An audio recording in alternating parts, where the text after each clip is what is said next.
Welcome everybody. Week 6, we are on third eye chakra. Everybody knows about the third eye. Everybody wants to open their third eye. But I'm gonna do a Krishna Das quote and say, learn how to see love out of the two that you already have before you go into that business. That's one of the funniest things I've ever heard. You never heard that? Yeah, Krishna Das was doing a live stream on YouTube, and somebody goes, "Those are the best." I know, because those questions, savage. those questions that people ask him, I get it, man, because people anyway. Someone goes, what does chanting have to do with opening your third eye? And he looks right at the camera and he goes, why don't you learn how to see love out of the two you already have? He always goes like, but that is true. People always want to, it's a typical human thing where we want to reach the finish line before we even start the race. So if all this isn't in order and you go opening the third eye through psychedelics, which methods, dude. Yeah, perfect example. Someone who's addicted to methamphetamine, or if you see someone who's taken a whole lot of acid and they didn't know what they were getting involved in. If you have a third eye opening experience, I feel like that's too loud. Is that too loud? It's loud.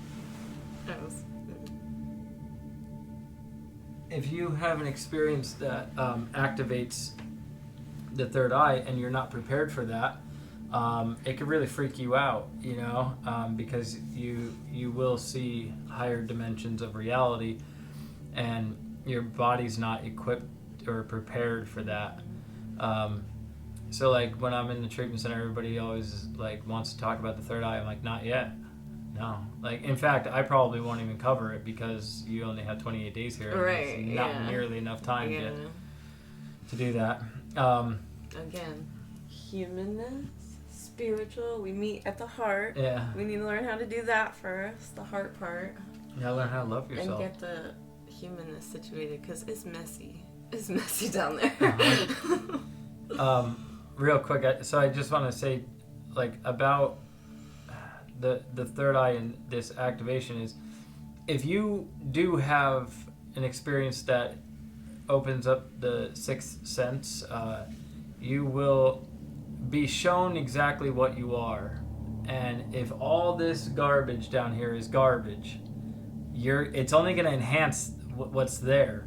So that's where people have bad trips and stuff. They take acid or mushrooms and they'll have a bad trip because they're so full of fear, and then their fears just get exacerbated.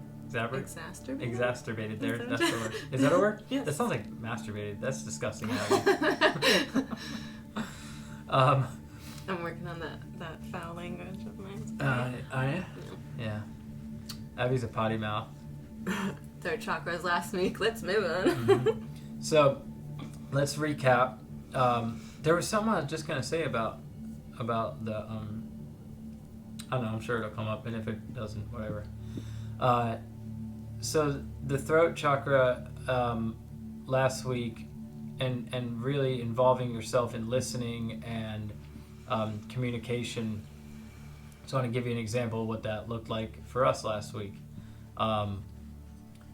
So through the inventory process and the fears lists and all that stuff, what happens is it starts to, it makes these things, you're very aware of them. Brings them to light. It brings them. Puts all the lights on them. Yeah, so me and Abby started to have a lot of fears involved even in our relationship. There was a couple days where it was just what is going on, and really felt disconnected a little bit from each other, and just it's kind of it reminds me of entropic brain theory, where everything just kind of gets all messed up and then it slowly starts to come back together again. But in that messiness, there was a lot of tension. So confusion. Unwillingly, after we do this, we do the work, and by the end of the week, it's kind of not that we forget that we're doing it, but it's like, anyway, we didn't plan this out, but we had a night to ourselves finally, and we were sitting in our bedroom doing some chanting practice, I think, right? And we just started talking after chanting, and we talked for probably 2 hours. Yeah, then. 2 hours about improvements that could be made in our relationship, and the ego and the fears and the stuff that was brought up, and we just went off, and it was so beautiful. And it's so effortless. Mm-hmm. That was what was really nice about it. There was no it didn't feel like at any point like either of us was trying to pull teeth or anything. It was all just solution based. Hey, we've been together for a year now. What's worked, what hasn't, and it was just easy. Yeah, that year review. So we're gonna do this now every year. Well, we do a 4-step on ourselves and then our relationship. Yeah, absolutely. And in the step work, steps, 8 and 9 and or 6, 7, that whole ending part is they're all pretty important. Yeah. Well, right. But what I'm saying is, we're vocalizing this stuff and bringing it outward, and then coming up with a solution. And really that's what the amends is all about too. We didn't realize until after we were done talking to him, what a perfect way to seal up the throat chakra. And she's like, oh yeah, that's right. So whether we're conscious of it or not, you don't have to force yourself into it, I guess is what I'm trying to say. When you're in the energy, you're in it, and it's gonna work for you, hopefully. It usually will work. It works if you work. If you're really doing stuff on yourself, you're really doing the work, then it'll be fine. So the recap basically was, I hope you all got to use your voice a little bit, started doing some humming or ohms, or just expressing yourself, making some amends. Now, I don't know if I discussed this last week, but some amends are going to take a long time. Only do that if you are willing and ready to do that, and it won't hurt anybody else. And living amends. Yeah. Some are to be done forever. Yeah. And there's a few people that passed before I could make amends, so there's different ways to deal with that too, but I use that as a daily living amends part of that too. Yeah. What we're going to be talking about today is a way that you can make amends spiritually to people who had passed. That's the deeper meditation stuff. Abby's part of my living amends to ex-girlfriends that I was not able to make amends to because they told me never to talk to them ever again or come anywhere near them. I respected their wishes. I talked to my sponsor about it, and he was like, well, looks like you should start treating women good. I'm so glad I met you after all the bullshit. Oh, yeah. You're not half bad. I was just a grand chap before. So lost and confused. So I hope that you guys can see through us now, who we are now. In fact, even if you look on my YouTube channel, go back and look at one of the first videos. Oh, I can't even believe I'm telling people to do this. But if you look at one of my first videos, I was 3 months sober. And I was playing on my djembe drum with that. Hear it, you sound like a totally different person. person. My voice was totally different. And that's about that was pre-throat chakra work. And making amends and all that kind of stuff. So I'm sure I haven't gone back to look at any of the first ones that we did, but I kind of want to. The first ones that we did? Just so you guys know, there is a ton of live sound meditations that we did them for a year or something. I mean, was I doing them before? I don't remember. We're just blabbering now, so let's get down to business. So we're going to be talking about the third eye chakra, and we're also going to talk about steps 10 and 11. What do we want to do first? I don't care. Let me get the steps out of the way because this is all about meditation. So at the end of this, we're going to do a little bit longer of meditation because really, there's not too much to talk about when you get to this area. This week and next week is going to be more of like, we're just going to guide you into a deep meditation, so that way you can experience that and start to get used to that practice, if you're not already. So, step 10, continue to take personal inventory, and when we're... I'm screwing that up. Yeah, no, that was right. Continue to take personal or daily inventory, and when we're wrong, promptly admitted it. I don't know why I thought I was screwing it up with the other one. You just got so you're good. So you yeah, did great. Thank you. So what this looks like is journaling practice at night and in the morning. I can't tell you to do anything that I don't do. What I do is here, I'll give you an example of what this looks like. So nightly inventory, or step 10 inventory. Now this is just daily.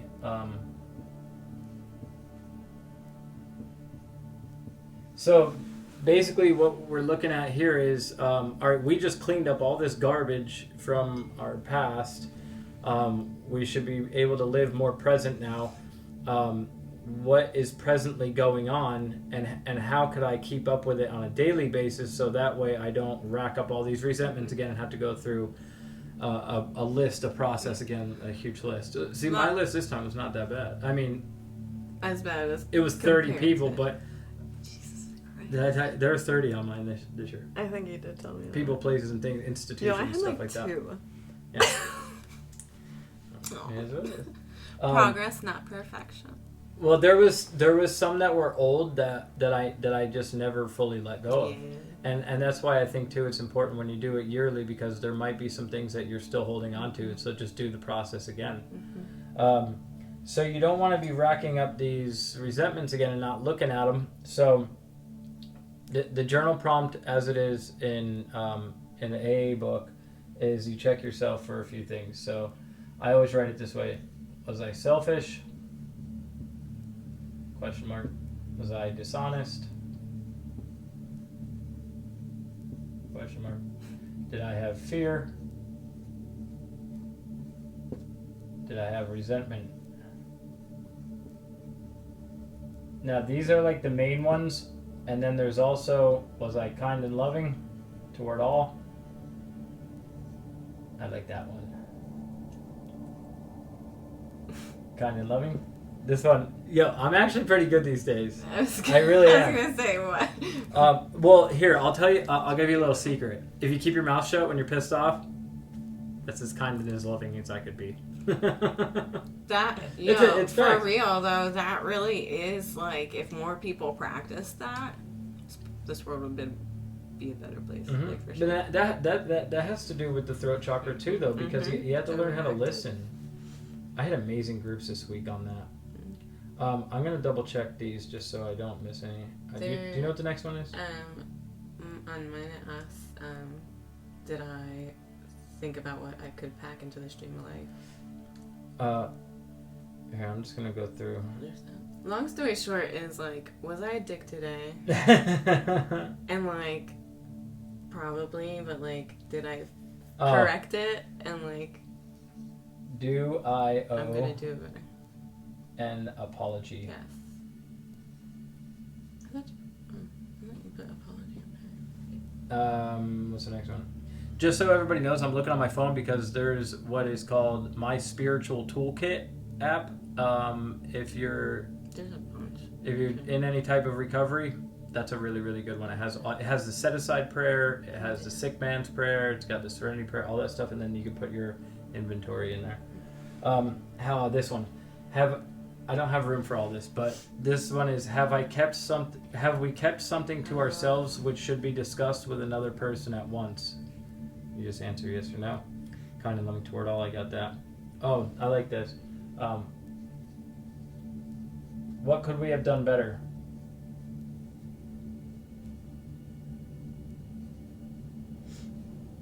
It's hard to write like this. So, and They break down 2 more questions, like, was I thinking about myself most of the time, or was I thinking about what I could pack into the stream of life? Is selfish. I think they just reiterate that because selfishness is like the biggest problem that we have now. And if I'm asked, am I selfish? But if I'm asked, was I thinking myself most of the time, like, those will sound different to me, right? So I'll like trick in myself, and I'll like answer one, and I'll be like, oh shit, like I have to go back and like think about the answer to the other one. The main 4 that I'm missing one. These 4. So selfish, dishonest, fear, resentment. Those are like, for years I just did it that way, and that worked fine.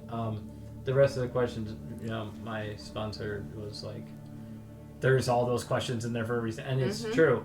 But this is like the main 4 offenders. So definitely check yourself for that. And what I do sometimes, if you do this every day, it's going to get really boring and monotonous, and you're going to start lying to yourself. You'll be like, dishonest? No, I wasn't dishonest at all. And actually, where you're just checking the boxes, as Abby would say. So what I do is sometimes, like interchangeably, 4 agreements. Abby, you want to talk about the 4 agreements before I write these up? 4 agreements. This Don is Miguel Ruiz. Yes, a book by Don Miguel Ruiz. I love this book. I think I might do a whole thing on just this book. On Abby's YouTube channel, which is Abby Cares. Yeah. Check it out. That's thanks to Ranch Alumni. Yeah. Thank you. Be impeccable with your word. Be impeccable. I don't know how to spell that. P-E-C-A-B-L-E. There. Impeccable with your word. Why? Why should I do that? Oh man. For real, this will go into a whole thing.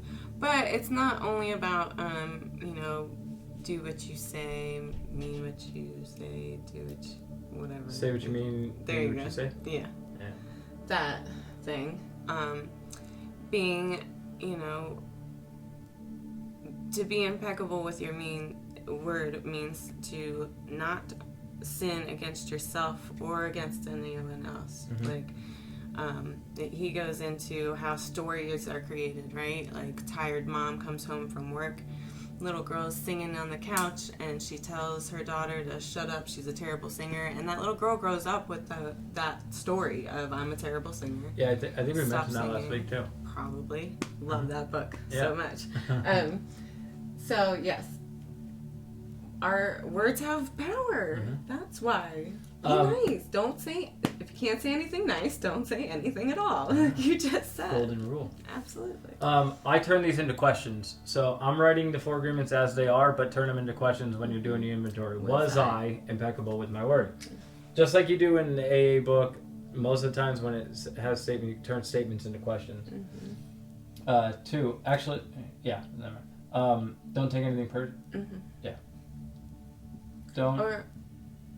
Yes. Yeah, don't take anything personally. I always get the second and the third one mixed up. Same example. Mom had a shitty night at work. She's tired, single mom, and little girl, obviously a little girl doesn't know not to take things personally. But in that situation, it had nothing to do with her singing, right? So mom's words offended her, but if she hadn't taken it personally, then she wouldn't have grown up with that story.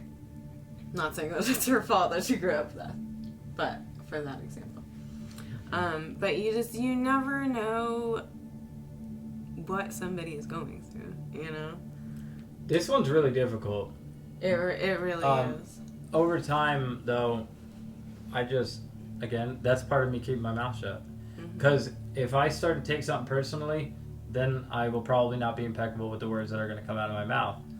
However, if I don't take it personally, I usually keep my mouth shut and just be like, they're in their own shit. Right, and it depends on where I'm at in my own shit if I am gonna take it personally. Yeah.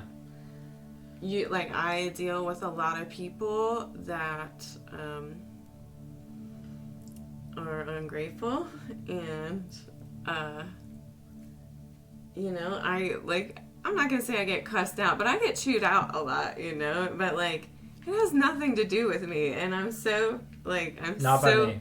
No, this is I am so grateful that like I don't take any of that stuff home with me, because there's definitely a time where I was like, oh my God, they hate me, like it's all about me.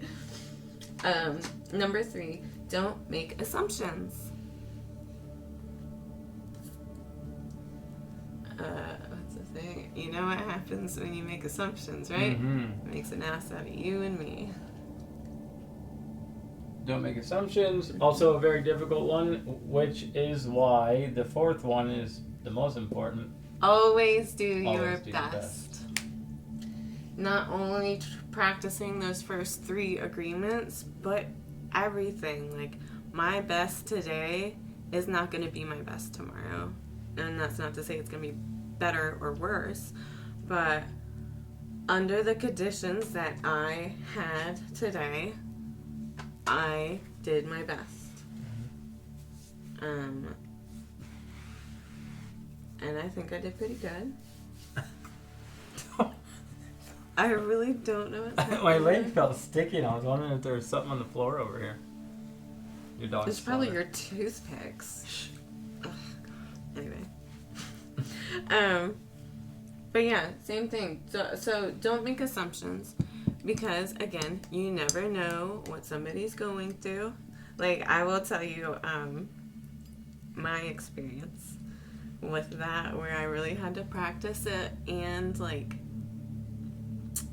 realize that other people aren't aware, right? Like when my sister passed and people would like, just cut up or something like that, or, I'd be out for a while, I was out of work for a while, and people would be like, oh, do you have a nice vacation? And I'd be like, well, actually, and like, they're trying to joke and stuff, and like, they don't know, and I'm so glad that I'm in the place that I'm able to be, and I'm like, actually, I just give it right back to him, and I have a very dark sense of humor. It's not really that healthy, but it's okay.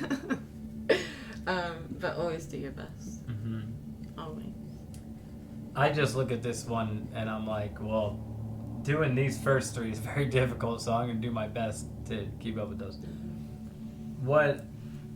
So sometimes when I sit down to do my journal entry at the end of the night, sometimes I'll ask these, sometimes I'll do all these, sometimes it's a mixture of both. Find what works for you. I don't know. Like, it doesn't have to be one way. There's no one way to do things. There's your way. I honestly think, what could we have done better is the most important question. Yeah. On there, And that's the selfish thing. Well, that's gonna make you identify. Oh, right.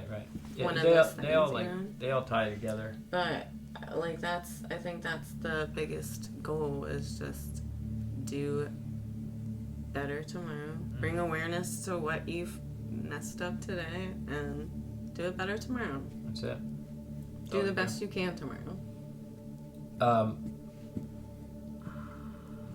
So yeah, journaling is a huge part of any spiritual development, self-understanding, recovery, healing. I don't know anyone who is extremely spiritually, emotionally fit that doesn't journal. Like, the people who I know who are happy and like free from a lot of their problems, they keep a journal. And I heard a convicted felon of 20 some odd years in the pen talking about that was the best thing he ever started doing. Yep. Was that at our thing the other? Yeah. I thought I heard him say something like that. Just simple, ask, and you could change it up. Ask yourself whatever questions you want, but just check yourself for the old story is gonna start to the ego will start to rebuild. The old story may try and come back as a different form or whatever. And if you're journaling, you'll catch it. And the more you catch it and you're aware of it, you're like, I'm not bringing that. So what could I have done better? Well, I noticed that this fear was coming into this day. I don't want to bring that into tomorrow. So this takes us to the next part of that, on awakening. So now you answer these like, was I selfish, dishonest, fear, resentment, kind and loving, do I owe an apology? Now, if you answered yes, and you're like, well, what could I have done better? Well, tomorrow I'm going to do my best not to be selfish. Now, when you open up your journal to do your gratitude list in the morning, that's the other thing that I do that I could suggest for people to do, because you said do. Huh? You said do.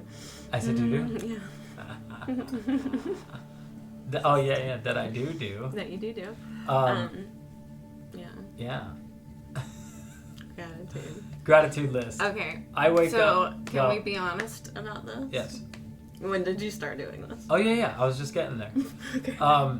So I've heard so many people talk about writing a gratitude list in the morning, and I was like, yeah, I wake up and I'm grateful, and I do it in my head, and then I recognize that all my problems live in my head. Why am I doing it in my head? Because especially in the morning, because I'm trying to not go in there. I'm trying to ease my way into the mind. So thinking about it, I don't know. I can't even tell you why journaling is so much better than thinking about it. Like doing this at the end of the day, it doesn't work. Because when it's in here, it's all jumbled up, and you can get it out on a thing. Because beyond this, go journal beyond this. Even like my favorite thing to do is just to start writing. Just even if it's just like, I don't know what to start writing about, so I'm just gonna start writing. Like literally, like that's how half of them will start, and then before I know it, it's like 2 pages full of just like stuff that I didn't even realize was in here, and then I'm like, oh, holy crap. I write letters to God. Mm-hmm. Like I start, it's more of a prayer. Like I'll be like, God, thank you for keeping me clean and sober today, mentally straight, and I'll kind of like write out just like a prayer or just conversation with God, and or whatever God is to you. And what I do then I'll go into this stuff, and I'll find my faults and things. So the next day when I'm writing my gratitude list, because I just started doing it 2 months ago. I was thinking like 6 months ago. But no, it was when we first moved into this house. I heard, it was 2 days in a row. I heard one guy who has nearly 20 years sobriety. I asked him what he does in the morning in one of our groups. He was sitting in one of my groups in the morning. And I was like, what do you do in the mornings? Because everybody's miserable in the room. So I was like, this guy is 20 years sober. What do you do in the morning? He's like, first thing I do is I open my journal that I journaled in the night before. I write a list of everything I'm grateful for. Then I look back at the page before, and is there any improvement that I need to bring into today? So he said that, and then me and Abby go to a meeting up the road here, and they were all talking about, somehow it got brought up, and then the one guy was saying like it was just such a game changer for him. And since I've been doing it, I have been happier. I used to just think about it, but there's something, I just, like 3 or 4 things, just writing them out. I think I mentioned that on here as well already. If we start repeating stuff, it's just because there's only so much, and it's all related. So this is step 10. In the morning, so when you're, right before you're about to go to sleep, before you're about to do your meditation at night, do this. You don't want to bring this stuff into your meditation either. It's better to get it out before you do that. So, and then in the morning, visit your journal, write a gratitude list. So I'm going to erase this, and I will put I'll put these in the description also, so that way you guys can reference them. So I'll write all that out. So, and then we're going to move on to step 11, which is pretty simple. Actually, step 11 ties right into the third eye chakra. So step 11 is sought through prayer and meditation to improve our conscious contact with God as we understand God. So, sought through prayer and meditation. So, this stuff used to scare me.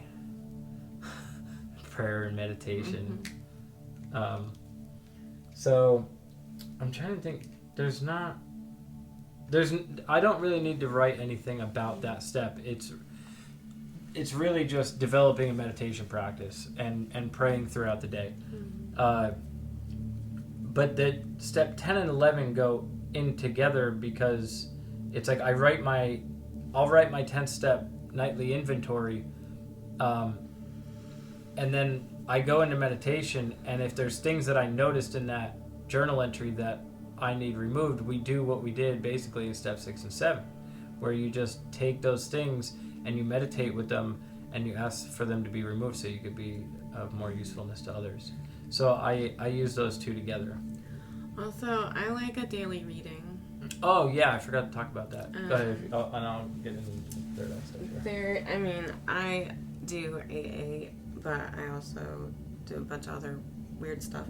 So we have all sorts of kind of books laying around, and most of them are just daily passages.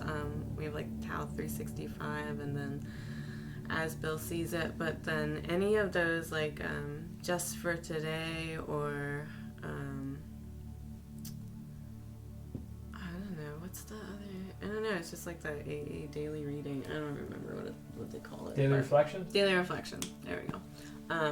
But those are great, and they, kind of set you up with the same thing. Either some kind of theme to work with for the day, something to reflect on while you're going through your day. But I like that.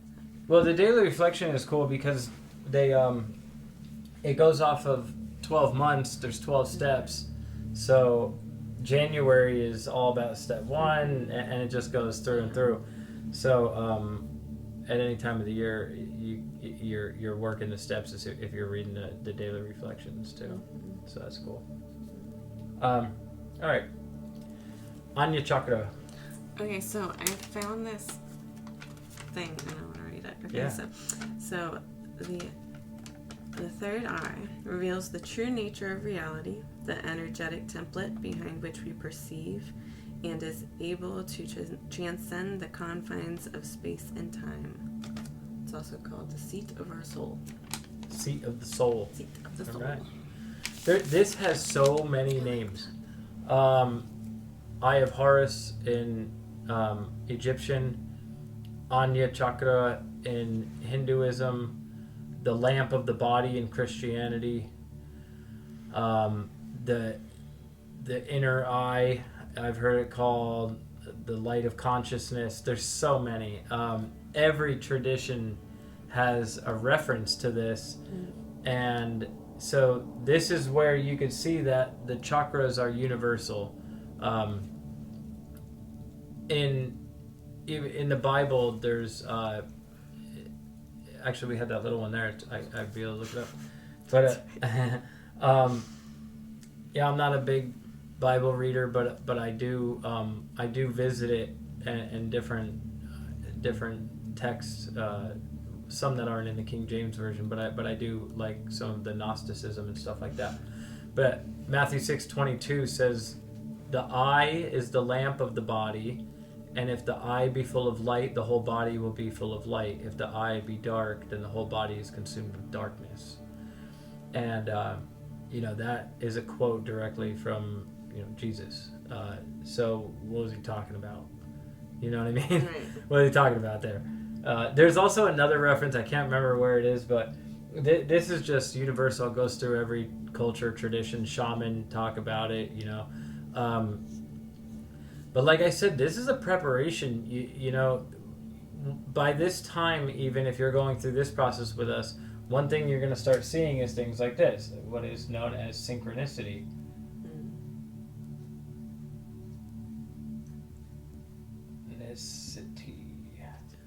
So, or flow state, is it sometimes called? Yeah. Third eye is tied to all your intuition and spiritual and ethereal fun stuff. I'm going to write one more thing here. The sixth sense. Mm-hmm. Is that how you spell it? I see. Oh. I see.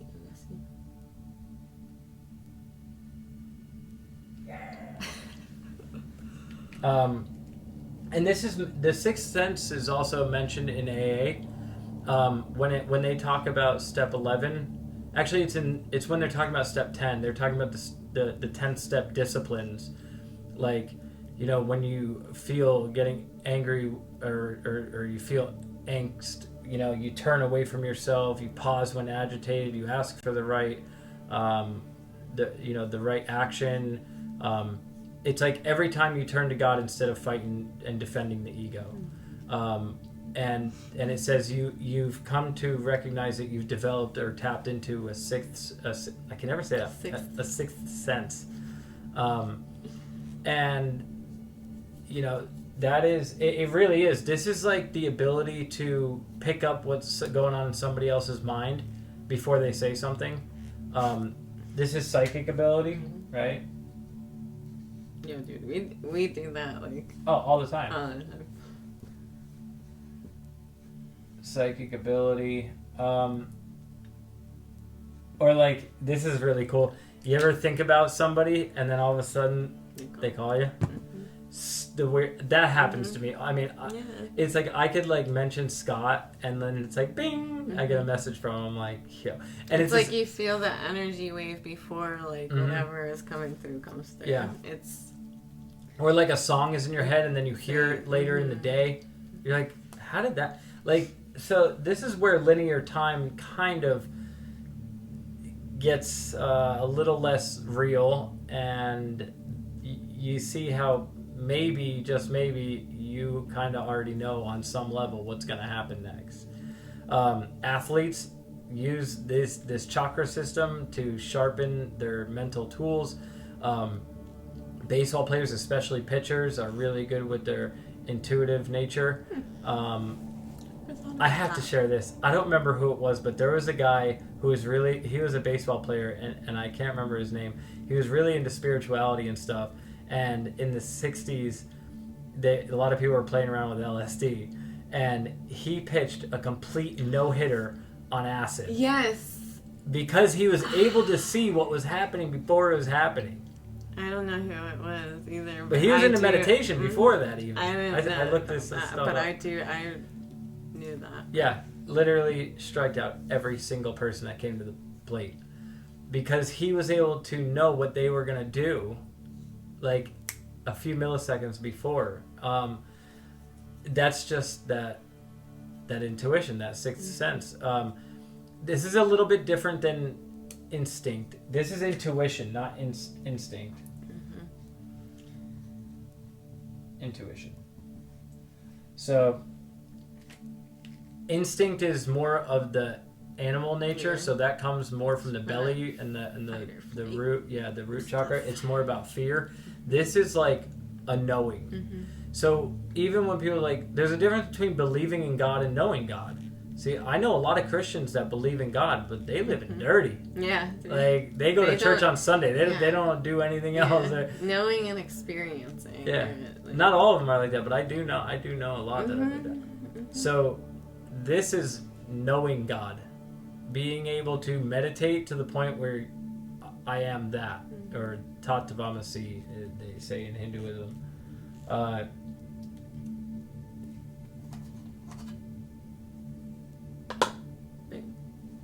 Almost forgot. So this is a tool that needs to be sharpened. This is associated with your pineal gland. Pineal. I have lots of cool things about that too. We'll talk about it, girl. Let's go. Mainly on the food aspect, on how to detox. Decalcify. Yeah. Decalcify. Because this is the pineal gland. It's a little gland that sits in between the two hemispheres, and it tells your body when it needs the essentials: food, sex, water, all those things. And this controls our circadian rhythm as well. But with all of the crap that we have put ourselves through, and all the crap that we put into our bodies on the daily, we get calcium. It's calcium. So, it's a calcium gross. buildup. Yeah. But it does calcify. So coconut oil helps revitalize and detox the pineal gland. Third eye is also represented by a pineapple. Did you know that? No. I didn't either. I know a pine cone, but not a pineapple. Huh. Maybe. Huh. Interesting. So they were saying pineapple is a natural enhancer of melatonin, and when you have more like greater amounts of melatonin, you're actually more strongerly. Yeah, that. Strongerly. You have a stronger ability to kind of work with your third eye and expand and open. Natural iodine. That's what I was hoping that was in it. Yep. I take iodine. Bladderwrack. Bladderwrack Yep, is iodine. Take. Watercress has that. Bananas. Cacao is really good. Almost anything that's going to put like the good happy chemicals into your brain.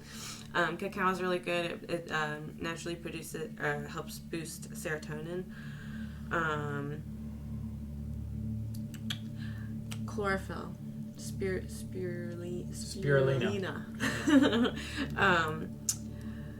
Helps bring oxygen to the body and helps do all that. Apple cider vinegar too. So when we're blocked, this is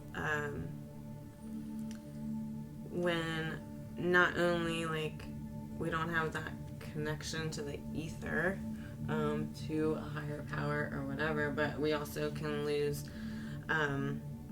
the connection to ourselves and to others as well. We can feel stuck. We can get lost in fantasies if it's overactive. Migraines. Sciatica, which I did not realize is also tied to this. And then, what else? Yoga poses. Eagle, they said. I'm not sure how I see that, but I'm in the yoga pose for that. You gotta meditate. Yes, but yes, no, but there are things, yeah. so like and again, it's funny like we mentioned with the throat chakra, it's all this stuff that like closes. So this is gonna be things like child pose where you rest your forehead on there. Dolphin, any kind of forward fold where you're like where blood is flowing to. Oh yeah, I can see that. Even downward dog. Yeah, anything where your head's hanging loose.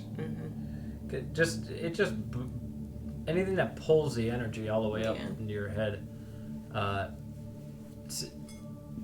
The pineal is this is your lizard brain, or the reptilian brain. This is your shirt, the lizards. The reptilian mind is our more primitive mind, so that only deals with like present moment and sleep and waking state. So it's melatonin, serotonin. The pineal produces both melatonin and serotonin.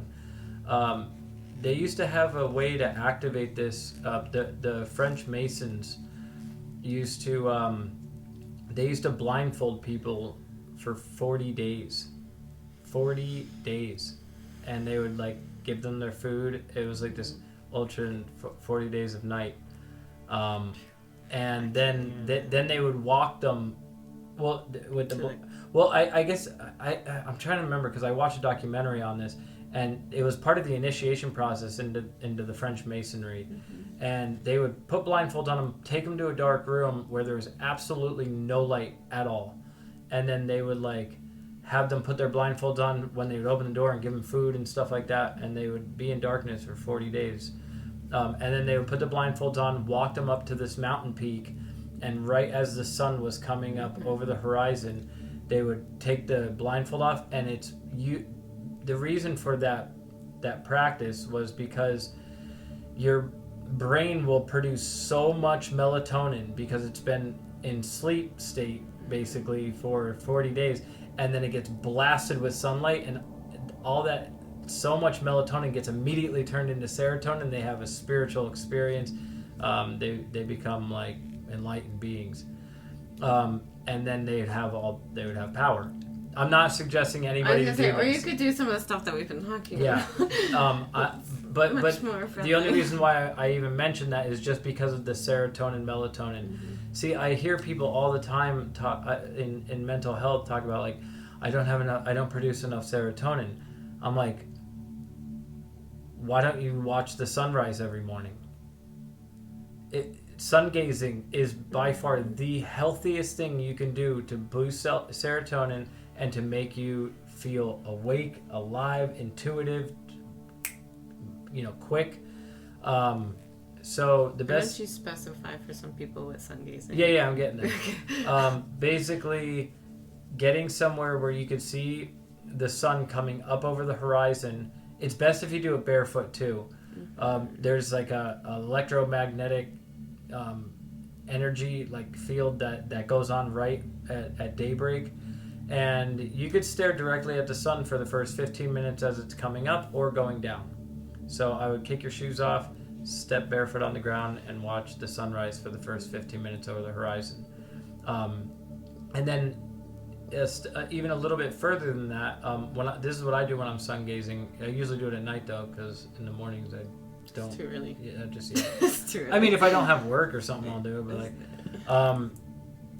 But so as you're staring at the sun, like I said, you don't want to do any more than like 10-15 minutes, because once it gets too bright, it'll hurt your eyes. But then you close your eyes and you could see the dot, and then that dot becomes the meditation, and you're closing your eyes after all that light. So that's a really healthy practice of just sun gazing, and just again, with every chakra, get out in nature, man. One thing I noticed today, me and Abby were outside doing some stuff outdoors, and I noticed that now that we're getting close to the top, it starts to like recycle. So like these next two areas actually get you really connected to the earth too, because you could start to see you could start to feel and see the deeper, the deepness, I don't know what that's the word, but of Mother Earth, and appreciate some of the more subtle energies in the woods or in the forest or something like that. One thing I didn't go through, this is just a little fun fact, but it's like musical. So C, D, E, F, G, A, B, back to C. So that's what I mean by, let me erase this. That's what I mean by it going back into the cycle. 'Cause I'm a musician, so I always look at it like this is going, by the time it gets up to here, it completes the same circle and goes back to C. It's an octave. So once you're getting up close to the crown, you're getting close to completing the cycle, and then you're back. So by getting connected up here, you're also connecting down here, and getting really connected down here, you're getting connected up here. I've heard people do a lot of grounding practice to help them be more aware in the third eye area. So again, all connected. But music is also a part of all this. In fact, I've been doing that with the background sound each week. Like this is note A, the third eye is note A. B is with the crown, and then C completes the cycle. C goes back into the root. But I was going to talk about something, but I'm not going to. But yeah, I've been doing that with music. I always tune our meditations and things to the chakra or whatever we're working on. Is there anything else? I want to talk about the synchronicity thing real quick. I know we touched on it, but pay attention, because this is how you start to get guided through life. If you ever feel like you're lost in life, it's because you're not seeing it. You're missing the mark over and over and over and over and over again. You're trying to be the one giving directions. Right. Like, this is one thing I did want to mention. So we're walking in the woods, and I noticed there's a lot of ant piles, right? And I was like, we are ants. And So when it comes to terms, when we're talking about God and things like that, like somehow all those ants know what to do and communicate with each other. And they have like super, I was going to say human, but they're not human, super ant strength. Like an ant can carry what? Like 10 times something like that, right? I think it's like 100. Yeah. 100 times his body weight. Like they are miraculous little insects. And meanwhile, they ain't thinking about anything. Or I heard someone say, how does a millipede move all its legs like perfectly in sync together? It doesn't think about it. Yeah. It just does it. Yeah. So, and like, if you think about it, all ants are born to do is seva. Yeah, just service for like, all day long. For their queen. Yep, service. Yep, that's it. So this is how you can look at nature and you can really get to understand the universe and God and all that stuff is, you know, we don't have to... See, I hear a lot of people too, like, I'm going to open my third eye. I'm like, good luck with that attitude. Like, it's not like something that not mind control. Yeah, I can't say, like, I'm going to go get enlightened right now. Like, it doesn't fucking work like that. There, now you're rubbing off on me. Cussing. I haven't. But it's just because I'm passionate about this. Like, the thing is, the problem is that we're in the way. If we get out of the way and just do the practices, like we do have to do things, like we may have to change our diet and we may have to do certain practices and things like that. Be kind to one another. But when it comes to unlocking spiritual power, you can't force that. It's not like that. Like I talked about Kundalini like 2 weeks ago. It's like people like, I'm gonna get all enlightened, dude. You're gonna get hurt. Yeah. Oh, I'm really glad that we're on this right now because I want to talk about how you meditate on the third eye, and then we'll just go into the meditation because we're pretty much done with this, correct? Yeah. So a lot of people think, and I actually was watching a video online today, and he said this, and I was like. I trust Swami Rama and some of these yogis who had really spent like their whole life studying, Vishoka meditation and raising the shushumna and all that. And he says that you should look down at the bridge of your nose, so right in between your two nostrils. So even if your eyes are... You ever see like a statue of Buddha or the Buddha's face and the eyes are like closed but like not all the way. It's like they're a little bit open. So it's kind of like that, like having your eyes like just very faintly opened or closed all the way, but you're looking down. See, if I look down right now, my eyes are like naturally wanting to close, and then when they close, now the light or the awareness is up here, but your eyes are down here. Because people do this, and you're just gonna give yourself a freaking headache. Like looking up toward your third eye is if anything, it's just gonna give you a headache, and then it's gonna block the power from going up that way anyway. So there's been studies done too. I know Swami Rama was working with the Himalayan Institute and a lot of great scientists and things like that, where you sit up nice and straight. So if we could all do this now, as we get in, you can't see it, but we have singing bowls all over the place there. So sit up nice and straight, and you want to look down, right where across the bridge of the nose is. And if you want to close your eyes all the way, that's cool. If you want to have your eyes open a little bit, that's okay too. And then just breathing into the nose.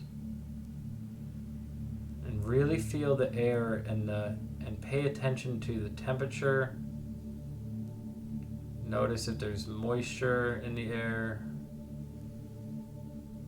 And just begin like a circular pattern of breath. So just like in through the nose, out through the mouth. You could do this as fast or as slow as you want. You don't even have to force the breath if you don't want to. Just be aware of it. Stay focused on the nose. This naturally allows the cerebral spinal fluid to rise up into the mind.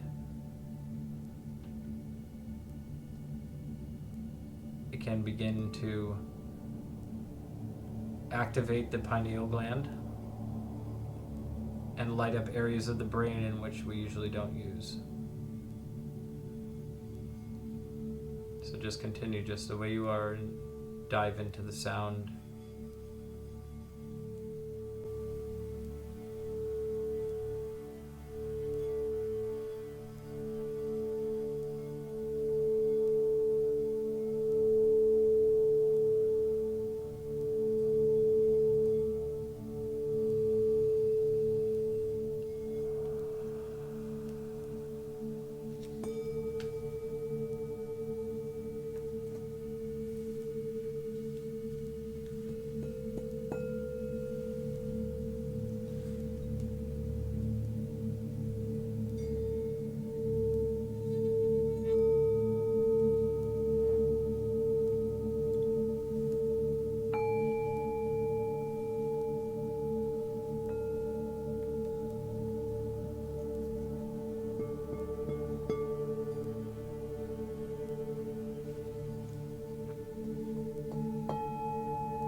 So let's slowly coming back, taking a deep breath in through the third eye center. Exhaling out. Cleansing the mind.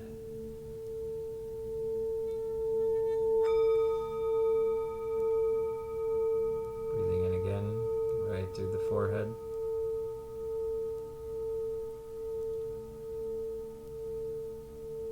Keeping your eyes pointed down, but awareness up at the forehead center. Deep breath all the way in. Hold at the top. Sitting up as straight as you can. Slow exhale the way out.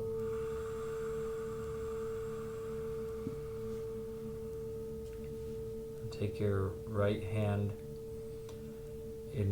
your right thumb and close the right nostril. Breathe in through the left nostril. Switch, closing the left nostril, exhale out the right.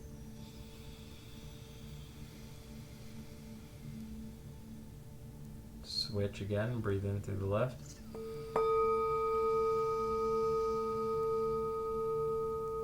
Switch, exhale.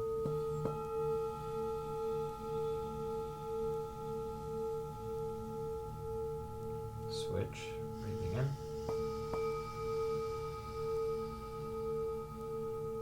Switch, exhale at the right.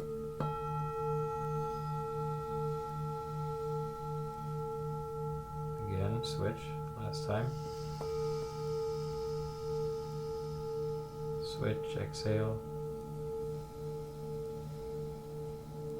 And then place your hands, palms facing up on your lap. Breathe in really deeply through both nostrils. And slow exhale.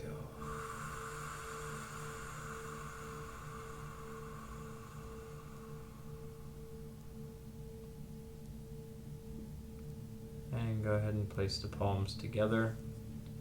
Bring the thumb knuckles up to the forehead center. May you all have peace and clarity in the mind. Drop the hands down to your heart. May you have love in your hearts. Thank you guys so much for tuning in with us. Namaste.